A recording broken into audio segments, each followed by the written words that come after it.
Hey guys, and welcome back to another video. Today we're going to talk about the Covert Op Clone Troopers.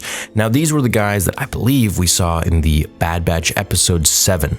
The one who Rex had problems identifying as even a clone trooper, but rather just a clone of Jango Fett. So who was this guy? Let's talk about him and how does he differ, or how do they differ from the Republic Commandos or any other faction of clone trooper? So the Covert Op Clone Troopers were a special type of clone trooper that were trained for stealth, spy missions, and reconnaissance during the Clone Wars. They served the Galactic Republic and they were a part of the Grand Army of the Republic. However, nobody knew about them. This is because they were actually able to do and carry out missions that regular clone troopers would have a problem with morally. The Covert Op Clone Troopers wore black armor, which helped them blend into the shadows and become less noticeable during their missions. This armor was designed to be more lightweight and flexible than regular clone trooper armor, allowing the troopers to move more stealthily and perform acrobatic movements. The armor was also equipped with advanced sensors, communication equipment, and other gear that aided in their reconnaissance missions. Now these guys aren't to be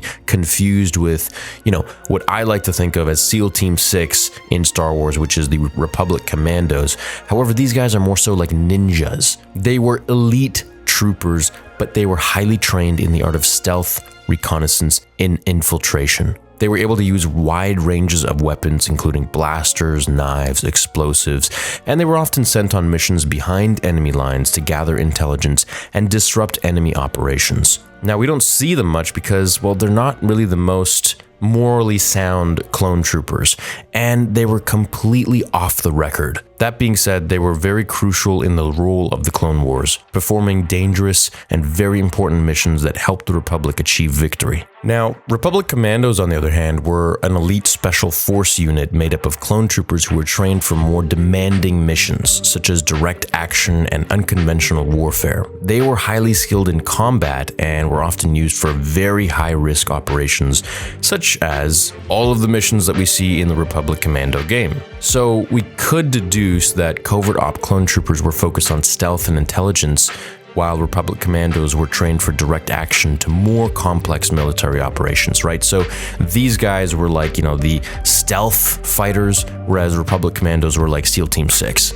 Now, how are these guys picked out? Well, they were standard clone troopers drawn from rank and file formations who had shown some potential for dirty work, and they were trained to perform missions that regular clones would be morally questioning.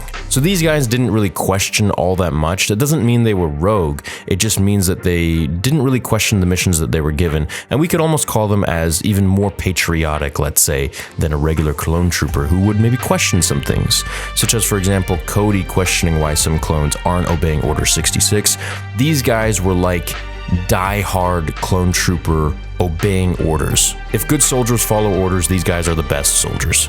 The missions that they were sent out to do weren't always very clear-cut as expected, and they were very versatile in this sense. In fact, these troopers were occasionally sent to eliminate other clones who had chosen to desert themselves from the Republic and live on their own, living free, independent lives. So, like, these guys could be sent after Cut LaQuaine, these guys could be sent after Cody, perhaps, or even Rex. They usually served in squads of up to 2 men, and they were utilizing, a lot of the same sort of gear, but it was just enhanced and modified. So, they had their DC-15A blaster rifles, while their armor was black and it contained a specialized coating to conceal themselves. They were much more secretive in the Grand Army of the Republic as the regular clone troopers, and they were kept from both public and military records. These guys were very under the radar. They also were not part of the Special Operations Brigade as other clone troopers are, nor did they follow the proper chain of command. In fact, the Director of Special Forces even ignored their existence for a very long time, and they were supposed to take orders directly from Palpatine himself. So what I'm thinking is, going forwards, we've just seen a glimpse of these guys now in the Bad Batch. Could we see more of them moving forwards into future episodes, or perhaps even in Ahsoka? Maybe we get a batch of these guys going after Rex. They were very stealthy. These ninja-type clone troopers were not to be messed with, strictly due to their training differences and also their ability to just carry out dirtier missions. Let me know if you want to see more of these guys going forwards in the Bad Batch and how you want them to be utilized in Star Wars. I think they're pretty cool characters. Thanks for watching this video. I'll see you guys in the next one. Until then, remember, the Force will be with you always.